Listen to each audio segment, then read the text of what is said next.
The rain had not yet fallen, but the air was thick with its promise. The villagers of Okakam bustled about in bright wrappers and starched agbadas, their voices rising like the sound of a marketplace. Drums rolled in the background, their rhythm steady, as though they were trying to drown out the whispers floating from one mouth to another. In the middle of it all stood Adana, the bride, draped in shimmering gold lace. Her galley rose like a crown, but her eyes kept darting toward the main road, scanning for someone, or perhaps, trying not to be seen by someone. Her father, Chief Nokiaka, walked beside her with a stiffness that looked like pride, but was really control. Every step he took seemed to say, "I have achieved this marriage for my daughter. I have won." "Smile," he whispered sharply, his teeth clenched. "Do not let them smell weakness." Adana forced her lips upward, but the smile stopped short of her eyes. On the other side of the compound, Obina, the groom, adjusted his abode for the 5th time, sweat already darkening the armpits of his white inner shirt. He was tall, handsome in the way that made women's necks turn, but his jaw tightened each time his uncle, Poa Adeluchoku, leaned toward him. "Remember what is at stake," Poa Adeluchoku said, his voice like gravel. "You must not breathe a word. If she suspects before the rites are complete," he left the sentence unfinished, letting the weight of it hang in the air. Obina swallowed hard. His eyes met Adana's for just a second across the crowd. She looked away first. The wedding ceremony began with splendor. The talking drum echoed each step of the dancers. The elders laughed loudly, wine cups in hand, their white beards shaking with cheer. But beneath the music, there was a current, a silent undertow that threatened to pull both bride and groom into its depths. When the dowry box was brought forward, a collective hush fell. It was a chest carved from Iroko wood, inlaid with brass.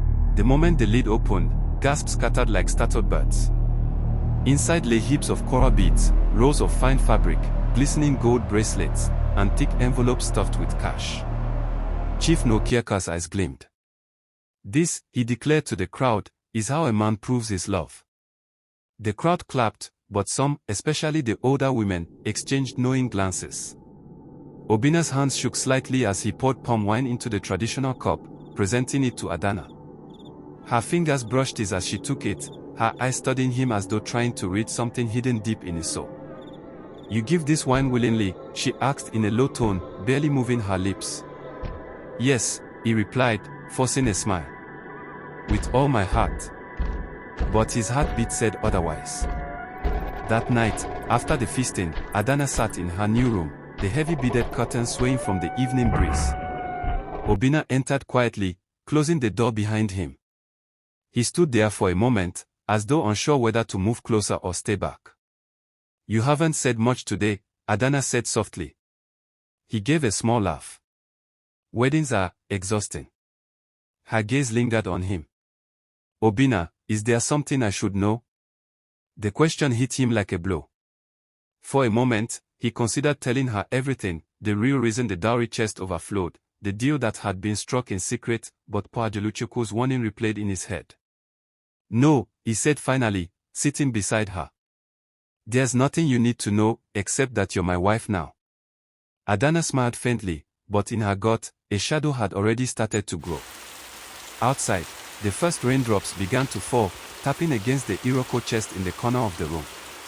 Neither of them noticed the faint sound of a lock clicking from within. The rain fell heavier through the night, hammering the corrugated roof like impatient fingers drumming for an answer. Adana lay awake beside Obina, listening to his breathing. It was even, almost too even, like a man pretending to sleep. She turned toward the Iroko dowry chest in the corner. The brass edges caught the faint glow of the oil lamp, making it gleam like it was alive. She couldn't shake the thought of the click she heard earlier. Sliding out of bed without waking Obina, she padded across the room. Her fingers traced the cool brass before she reached for the latch. It moved, but only slightly. It was locked from inside. A shiver ran through her. She whispered to herself, "How can a chest lock itself?" At dawn, the compound stirred with the smell of frying akra and boiling yam. Obina was already outside, laughing loudly with his uncle. The sound was too loud, like a man forcing joy. When Adana approached, Poa Adeluchoku gave her a smile that didn't touch his eyes. "Good morning, Nwunium, my wife. How did you sleep? Well enough, she replied, studying his face. The chest, it's locked. May I have the key? His smile faltered for the briefest moment. It's best to leave it until after the Ikpolu ceremony, he said. Tradition, you know. Obina stepped in quickly. Yes, Adana, it's just the custom. The dowry chest is not opened again until after the first market day. She tilted her head slightly. And if I wish to open it before then? The silence that followed was heavy.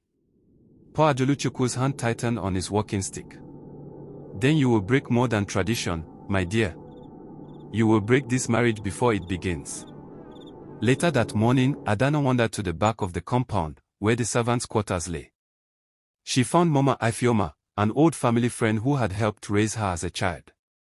The woman's eyes darted left and right before she spoke in a low tone. My child, you should be careful. That chest, it is not like others.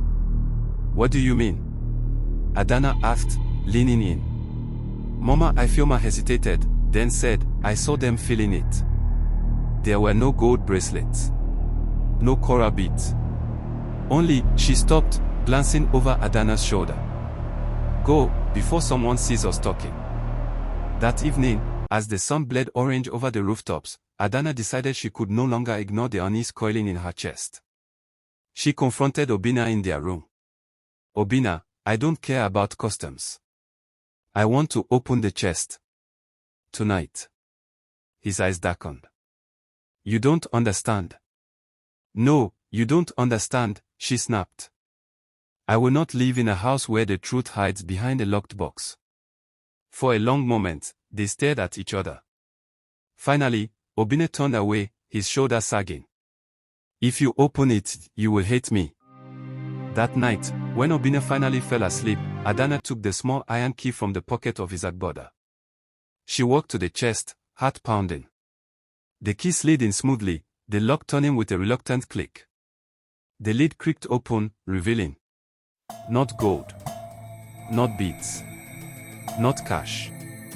Bundles of paper, each stamped with red seals and strange signatures. Letters tied with black thread.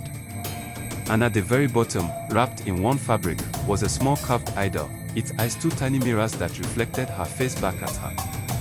Her breath caught. She touched one of the documents.